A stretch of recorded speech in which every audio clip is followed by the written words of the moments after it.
In today's video, I'm going to teach you how to delete a BOTIM account fast and easy. If you no longer use BOTM and want to permanently remove your account, this process is very straightforward. Just make sure you're signed into the correct account before you begin, because once the deletion is confirmed, BOTIM indicates that the account will be deleted immediately. To get started, open the BOTIM app on your device and log in if you haven't already.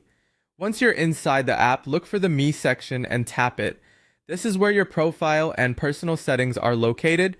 After that, tap Account to open your account settings. This is the section where BOTIM places the main options related to managing your account. Once you're there, scroll down until you find the Delete Account option. Then tap on it. BOTIM will ask you to choose a reason for deleting your account.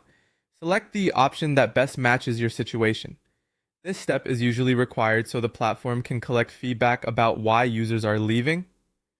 After choosing your reason, tap Delete My Account to continue. Next, you'll be asked to confirm your phone number. Enter the phone number that is registered to your BOTIM account. Be careful to type it correctly since this is used to verify that you're authorized to make the change. Once the number is entered, tap Delete My Account again. At this point, a confirmation alert will appear on the screen. This is BOTIM's final warning before the account is removed.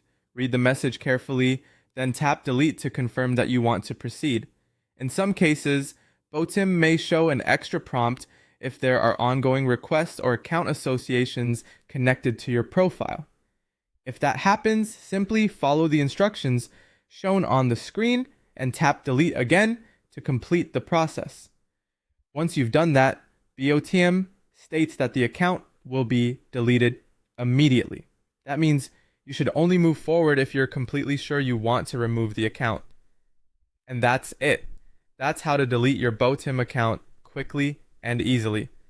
If you're following along, take your time with the confirmation steps so you don't delete the wrong account by mistake.